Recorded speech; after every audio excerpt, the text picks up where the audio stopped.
Hi there. What would happen if you suddenly died? What would you do? What if you didn't realize you were dead for a while? What if you wandered around and had to figure it out?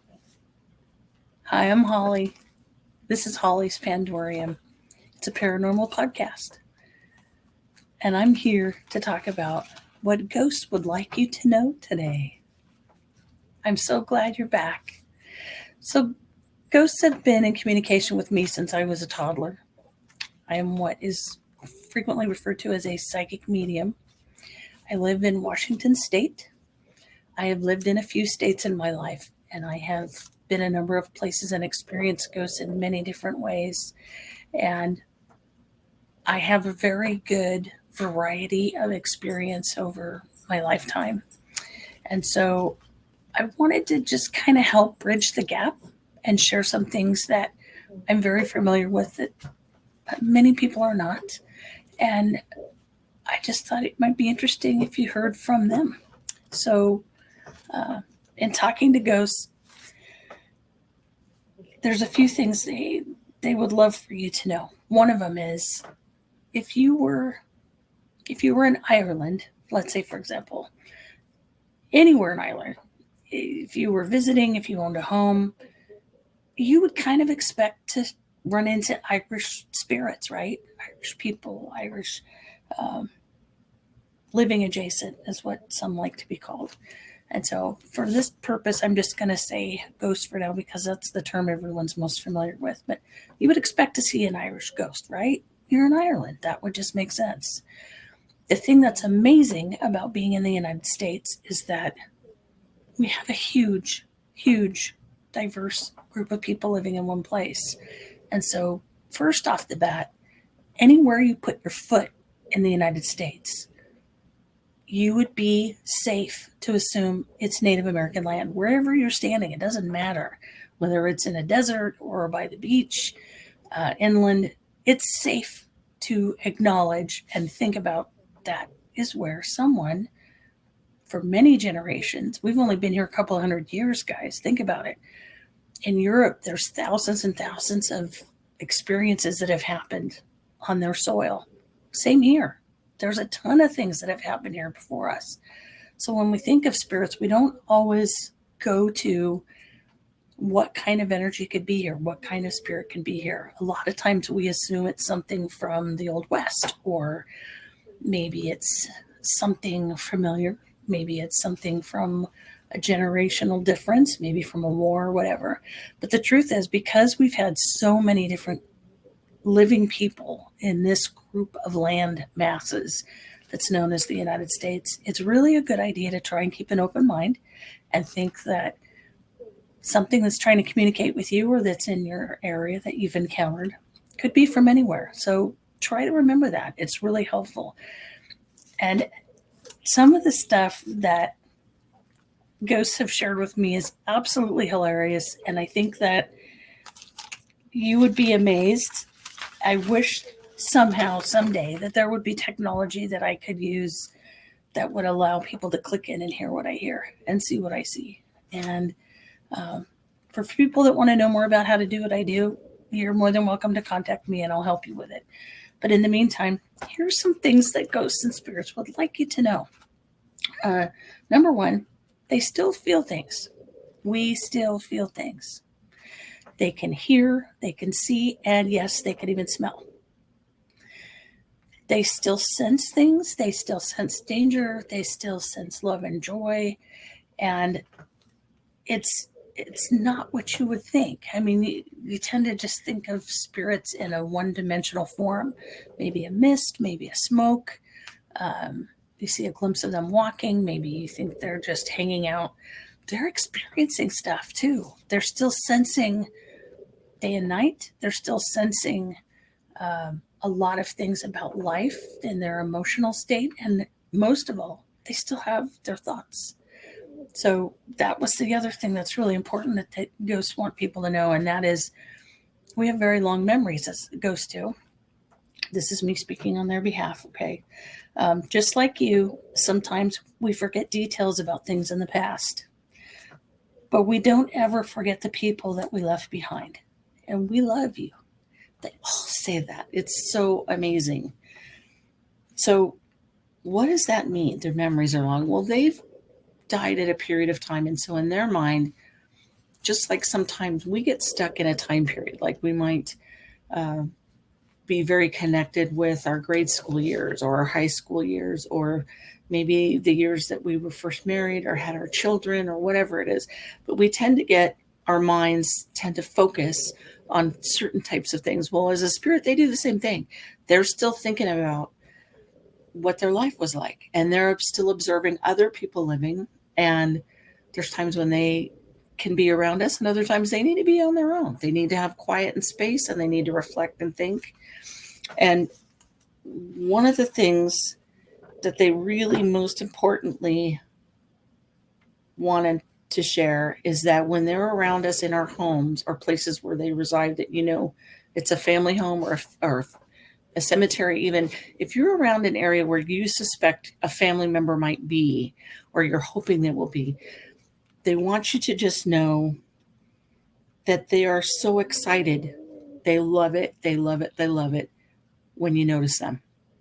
Whether they leave you a penny, whether they leave something in your mail or an object on the floor, something in your car, something in a clothing. Spirits have an incredible way of connecting with us, and they watch us to try and figure out how to send contact to us to help us know it's them, it's that person. So a lot of times they will try to connect with our current life situation and try and find a trigger in our memories that might help us remember them, something that maybe an experience you shared with the person. I'll give you for example. So I had someone a while back that had an aunt that they would have birthdays with. And this aunt was absolutely one of their favorite people. Lovely, lovely communication with this two entities, human and a ghost. And this young person was so sad when this aunt passed and thought, I'm never going to get to see her again. I'm never going to get to hear her again. We're never going to get to share those things that we did.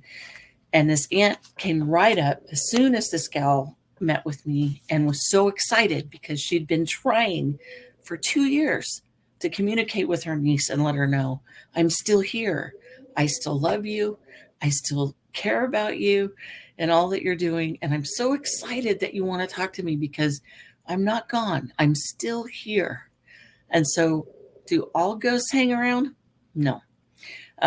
But we can ask them to come and visit. That's where seances started years ago. Seances have always been a way for the living to speak to the living adjacent. And I will be the first person to say I acknowledge that there are charlatans, people that are fake, that don't actually have the ability to do that. And I'm very sad because that is such a personal and sensitive area of life that if you really want to talk to someone that's in the beyond, you should be able to. And if someone isn't legitimate, that's horrible. And trust me, they will get their karma. Don't doubt for a minute, because they will. Moving forward, if you are in a space that is not your home, it may be our space. This is a ghost talking, okay? So please be polite. State your business and your intentions, and never assume that we are okay with you in our space. This is a big one. Every time you go somewhere, I don't care if it's a department store, I don't care if it's a hike somewhere, you could be somewhere where someone else has lived or occupied. And if they're in an area and you come up on them, they're going to react to you just like you would a stranger walking in your front door. If a stranger walked in your front door, you would not be happy. That's not okay. People are not supposed to just walk in your space. Well, a ghost is still associating themselves as a person. And so they're freaked out when you go somewhere that they've been hanging out. So do you always sense them? No, you may not know you're even in their space. How would you know? So if you're not a psychic or a medium, this energy and information doesn't come to you naturally. That's okay. Ghosts understand that, and they try to bridge the gap if they're interested in communication. Sometimes they just take off because they don't want to be where people are, because that's not what they're interested in. But just be aware. If you're intentionally looking to communicate with spirits, that's great. Most of them want to talk to someone, but they may not want to talk to you. And that's okay. There will be other ghosts that will want to talk to you. You just got to find them. And that's another subject. And then one of the most important things that ghosts talk about with me that I find kind of fascinating, because it seems really difficult for people to connect this one. Time is a construct that we live in as human beings. We have to get up at a certain time. We have to eat. We have to pay our bills. We have to go to work, take care of our families, take care of ourselves, and go to sleep and get rest. And we have these schedules most of the time. Ghosts don't have that. They still have to rest, of course, but they don't have the limitations of time like we do. Excuse me.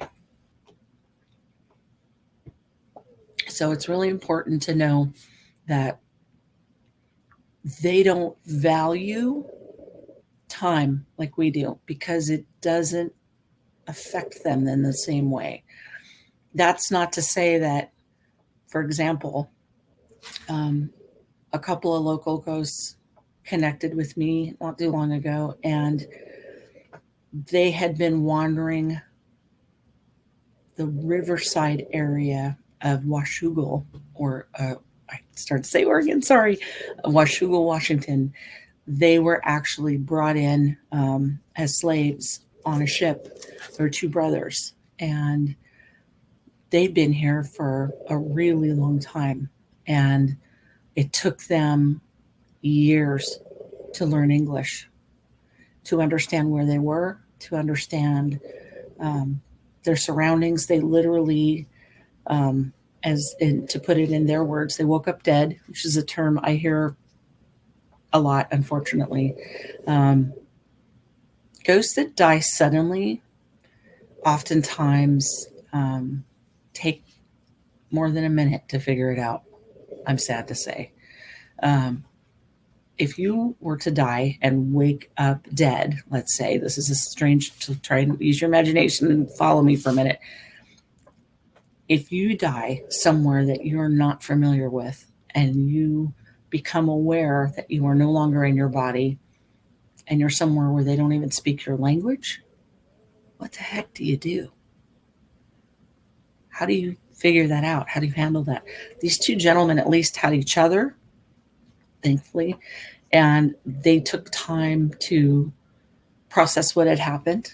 They came from a completely different culture, and they were in shock that they were dead. And of course, they didn't have any of their ceremonies to honor their passing. They didn't have their family around them. It was very lonely and scary. And they ended up coming to terms with it on their own, and they had incredible positive energy. You would think they would be really angry and upset, but genuinely, they were very calm, and they were very generous with their information. I was kind of amazed. I wouldn't blame them for being pissed off and upset because of the circumstances that led to their passing, but that's not the way they viewed it. They had a totally different concept and understanding of life. And so in their eyes, they knew they had been wronged, that they had been taken from where they resided unwillingly, but they didn't look at it as they wanted to get even or punish or remain angry, because in their culture, anger was useless. Being angry was very minimized in their culture. So they were more interested in figuring out, how do we understand where we are, and how do we figure out what to do next? Which was kind of incredible, because clearly they didn't need to get jobs or find food, but there's all this time to do whatever. So they spent it observing and listening and learning, and they came to delight in people eventually again, and once they understood what was being said. And they've had some amazing experiences and some amazing goings forward from where they came. And they're not looking to pass over just yet. They're still hanging out and wandering about. And their energy, honestly, was a delight. Their sense of peace and compassion for those around them was phenomenal. And I genuinely hope that we all can feel that way at some point, to let everything go, let all of our worries and stresses go. And I found that people that deal with death a lot, someone that has had a lot of loss in their family, someone that has dealt with severe traumas, they tend to get a perspective that's a lot more full of grace and a lot more compassion, because life is priceless. We can't value it enough when we look at it from a final standpoint. When it's gone, it's gone. So when we have whatever we have, it's great if you can stay positive. Another thing that they shared that I absolutely love, and I think you'll get a kick out of, yes, we rest. Things that wear us out, talking to humans is the number one. Ghosts have the ability to communicate mentally with each other. They don't actually have to speak out like we do. They're literally able to be telepaths, like instantaneously upon death. They can hear things. Now, it's not to say they don't actually speak. They do speak to each other for a while, especially right after they die, because that's what they're used to. But then they learn they can hear thoughts and see things. And so with other spirits, they communicate very well non-verbally. So other spirits are really good at communicating with each other, even though there's a language barrier, which is kind of phenomenal. With language, we have all these limitations about understanding the words, understanding what the intentions are, and putting things together. And ghosts don't have that as much. They wonderfully have an ability to communicate really well just with each other, with thought. So wouldn't that be amazing if you didn't have to worry about language and you could just think hello, or I'm glad to meet you, or hi, my name is, and have that just be understood in a way. It's hard to explain, but it's kind of amazing. And I've had trouble at times with spirits that are from other countries. But eventually I can get on a connection with them and actually understand what they're trying to tell me. And what's really cool is sometimes I hear words in their language and then they explain to me what they mean. Doesn't happen very often, but it's very amazing. And I enjoy that tremendously, because I know a little bit in other languages, but not nearly enough. And predominantly I hear from spirits that are speaking to me in the language that I understand. But yeah, it's kind of amazing, right? Isn't that kind of cool? One of the other things that wears them out is trying to get us to see something we need to notice. And so one of the things that ghosts have told me that really are a struggle for them is they want us to understand that they see and hear things that we don't notice. And so when a ghost is trying to get your attention, it's not to haunt you. It's not to scare you necessarily. A lot of times it's to warn you. They want you to just be aware of something, not to scare you and say, oh, you're going to get in a car wreck. Not like that. They just pick up on information around you. And so a lot of times they're just trying to give you a heads up. Like I have this neighbor that we text back and forth when we see specials in the grocery store. We just kind of let each other know, hey, this is on sale, that's on sale, or hey, there's this really good set of whatever. And ghosts try to do that with us. So I kind of love that, because it's kind of like having, think of it like someone that's looking out for you, totally looking out for you. And they just want you to know something. Slow down. Yes, do that thing you're thinking about, or hey, please don't go on that weekend trip that weekend, wait and do it later. They will try to interject what they want us to know in their own ways. And some ways it's really simple, and other ways it's really difficult, and we have a hard time picking up on what they're trying to tell us. So when they are trying to get in touch with us and they're communicating with us and saying things, it could be something incredibly important. Most of the time, spirits are not just going to tell us about a coupon at Safeway.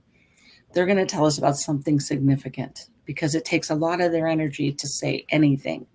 So I'm asking you to please try and be open-minded to signs and wonders. Now, I know human nature is our brains will fill in the blanks. When we want something really bad, sometimes our brain will kind of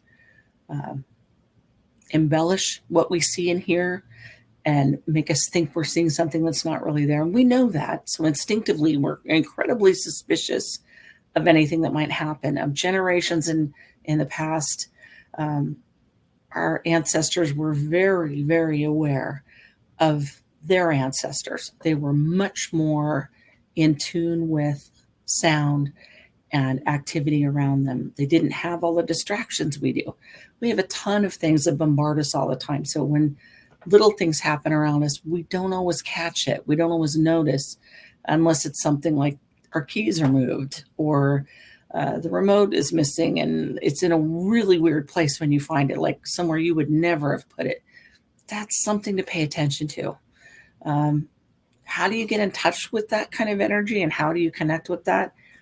That starts with you, and that starts with your ability to just observe and listen and pay attention.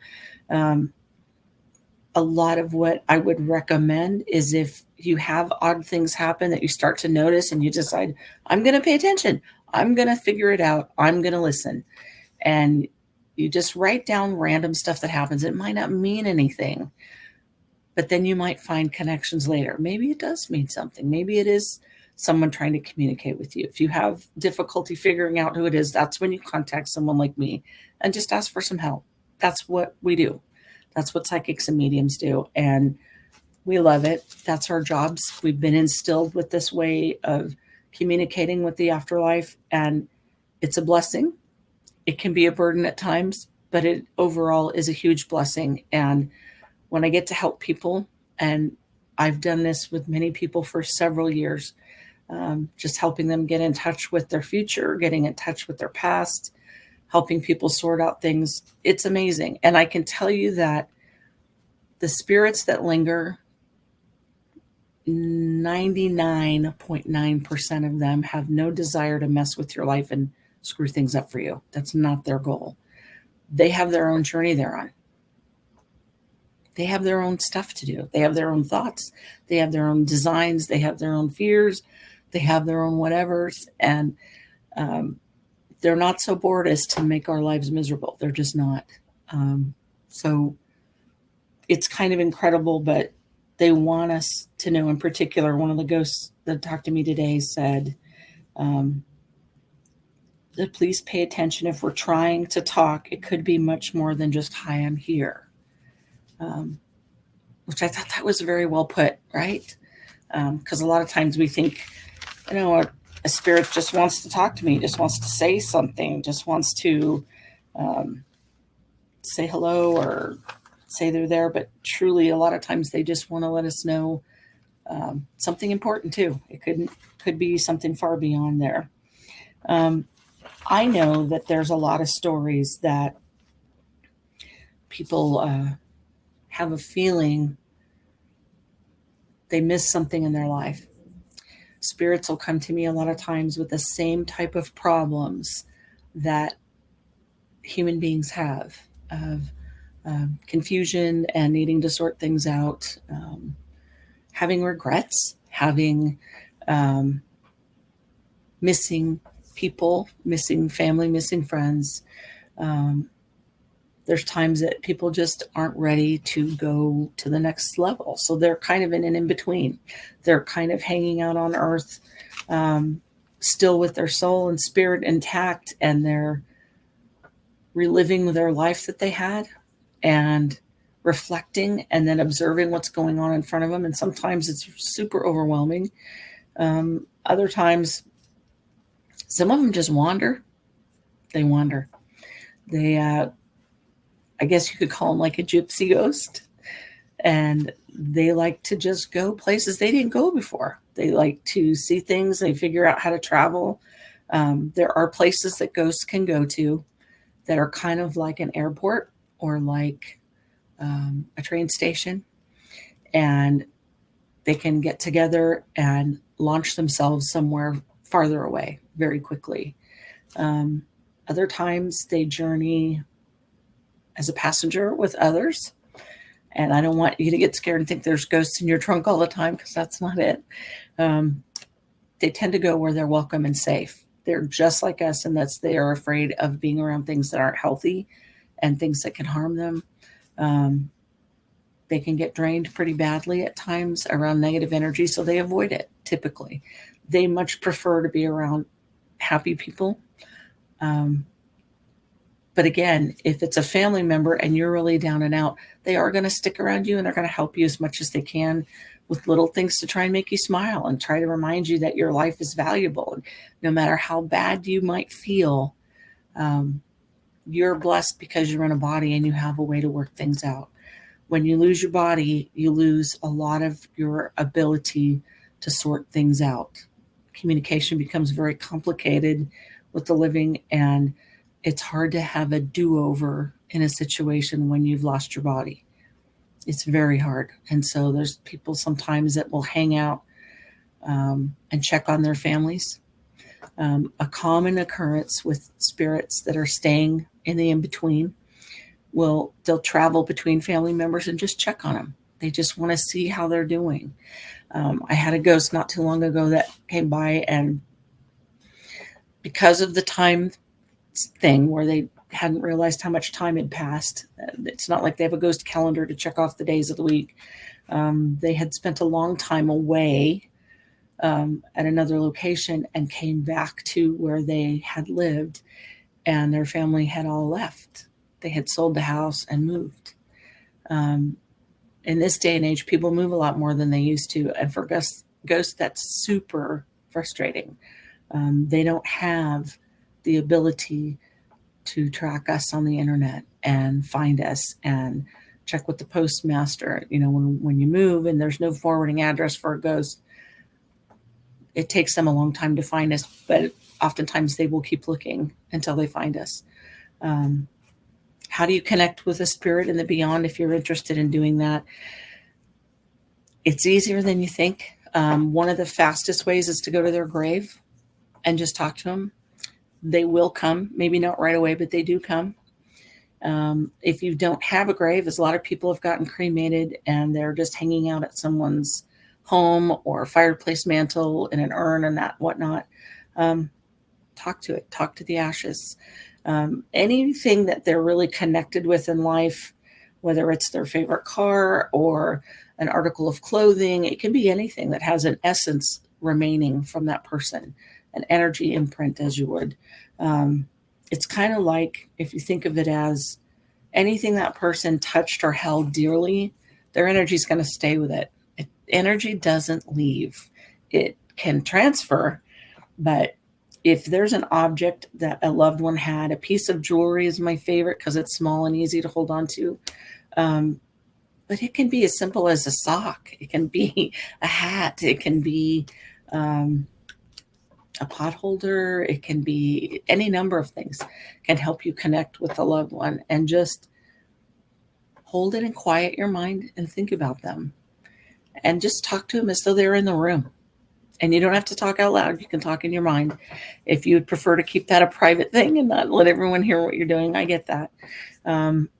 This type of activity that I'm discussing is not something that will be understood or welcome in a lot of circles, and I get that. Sometimes I wish our generational changes weren't so severe to get away from these types of things. But nevertheless, if you want to talk to someone that's passed on that you cared about, go to where they were buried. If you can't do that, try to find something they had. And if you have nothing, if you've want to connect with someone that maybe you have nothing of theirs, don't give up. Take your time and continue to talk to them, continue to try and reach out, and they will get the message. There is a network that connects us to the afterlife, and it's always open. It is not shut. We have our concepts and our religious ideologies where some people think of heaven and hell. Whether you believe in an afterlife or not doesn't really matter to me. I know that there is one. I did have a near-death experience. I died for 8.5 minutes 13 years ago.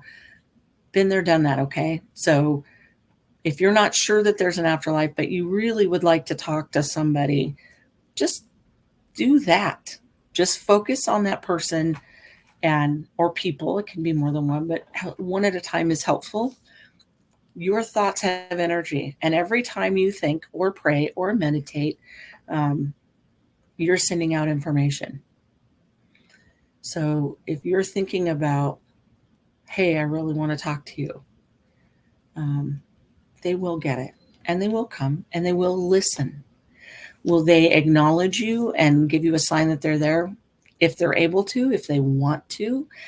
Again, going back to number one, they still have feelings. They still have things they're thinking about and doing. And they are connected to you just like you're connected to them. And eventually they will show you something that will be tangible enough for you to say, okay, I know for sure that was someone that I loved. And one of the things that I like to do that works for me, and I'm not saying this is for everybody, but I like to ask for 3 signs, 3 things that I would not be able to deny so that it's distinctly solid. So I know beyond the shadow of a doubt, beyond any questionable reasoning idea that this is a for sure thing for me. Might be stuff that doesn't matter to anybody else, but it would matter to me. And that's a lot of responsibility for someone from the other side. But trust me, they can do it, and they will find a way. It's just something you got to practice at. It's not the way you normally talk every day, and it's not really a foreign language. It's literally just communicating with someone that you love. You know those times when you're thinking about a friend or a family member and they just come to your mind, and then the phone rings and there they are?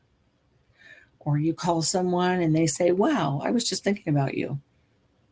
Did it occur to you maybe that that's not a coincidence? Just saying. There's energy everywhere, and we communicate it with our body language, with our thoughts and our words especially. And spirits in the afterlife still have that. They still have thoughts, they still have wishes and dreams, and they still want to talk to us. They really do. They enjoy us. They're human in their minds. They're no different than us other than missing out on the physical part. But they still sense things. They still feel things. They still understand things. And they actually delight when they can actually connect with us, because that's a big deal. That's like talking to someone that has a completely different language than you and understanding each other completely. That's a miracle. It's kind of awesome. So if you get to connect with someone in the beyond, great. Keep going. How do you prepare yourself to make sure you're not talking to someone bad or scary? That's a great question. Spirits would also like us to know that there's always been bad people, and so there's always going to be bad ghosts. So it's important that if you want to protect yourself, just like they have to, they don't want to be around negative energy any more than we do. So they genuinely want us to make sure that think about protecting yourself. What does that mean? It doesn't mean you have to go buy a book and read how to protect yourself. It means that you must genuinely think about it as you would any other thought. I surround myself with white light, pink light, green light, whatever color you want. I am surrounded with protection against negativity. Boom. I know that sounds overly simplistic, but with thoughts and words is energy and action, and it does work. Now, how do you keep them away from you? The simplest way is don't go there. It's really easy to watch the news today at any given time and think about, wow, horrible things are happening. People are bad. That's not helping. Somebody did something wrong. It doesn't mean everybody's bad. I try really hard to share on my social media pages things that have to do with positive interactions between humans, because we need to remember that we're not all bad. We do good things all the time. People do kind things all the time, thoughtful things, considerate things, loving things every single day. But those don't get on the news 99% of the time because they're not as interesting. We seem to be really drawn to trauma and drama and activity and shock and awe. It's become a real thing. And I think it's just because of our culture. We're so bombarded with stuff, noise and sound and whatever, that things that are bold draw our attention more. When you're calmly and quietly enjoying a moment with someone that you love, it's not shouting, it's not yelling, it's not painful. It's just peaceful and quiet and calm. Doesn't make for good television. So where do you go from here? So you've heard about what ghosts are thinking a little bit, and how they feel, and that they can feel, and that they do think, and they do want to communicate with us sometimes, and other times they want space just like we do. Like on your Friday and whatever day of the week that is for you, and you're kind of peopled out and you just kind of want to have some quiet. Ghosts still do too. They have times where they just want to stare at nothing. Maybe the sky, maybe a coffee cup, maybe they just want to float and just relax. That sense of peace. And imagine if you didn't have any body pains, if you didn't have any intestinal distress, if you didn't have cold or too warm or any of those other body feelings, it might be easier to relax. I don't know. I think it might be, but I wouldn't trade my body for anything, even with its faults, because it's part of an experience I'm having and I'm enjoying that. And I would like to not have the body pains I have, of course, or the ailments that I've endured. But I'm so glad to be here, and I'm glad to be able to share all of this with everyone. And I just can't thank everybody enough for your interest in this. I really hope that you take a minute and like and share, because there's not enough of these conversations. I am ecstatic to go on all of the different social media pages and see how many psychic podcasts there are, and how many ghost podcasts there are, and podcasts to do with bipedals, so anything to do with Dogman or whatnot, and alien conversations. I'm amazed that we have gone from a Comic-Con in Portland, where people that love science fiction-y things can go and dress up and participate and have this wonderful experience over a weekend. And now we have events like the Oregon Ghost Conference and all these chances and spaces and times to actually talk about these things in the open, in the daylight, without fear of retribution. That we can talk about ghosts, we can talk about hauntings, we can talk about alien spaceships, we can talk about Bigfoot sightings or Dogman sightings, and not be thought of as nuts. That's actually a fairly new thing, you guys. Think about it. 30 years ago, 50 years ago, you wouldn't dare. Except in very personal quarters with trusted friends and family. You would not share these experiences, because if you did, you could wind up at a mental institution for being a nut, for believing in something unusual. Boy, that's a long ways from where we started. Our ancestors used to share stories about odd things in life around the dinner table. Beware of this, don't go here, don't go there. It was part of our ability to protect ourselves. We talked about all the odd things, and it wasn't a if it's there or not. It was it's there, and beware of, I saw, I heard, whatever. And it was all about preservation of life.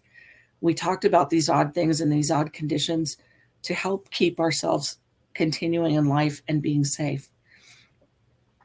Well, I thank you all for joining me tonight. There's a lot more that we can talk about, and I will get in depth with some more things. But for right now, I'm just really glad that everyone took some time to listen and follow this, and maybe watch it again and reread some of the stuff, because I know for some of you, some of the things I said may have made you cry.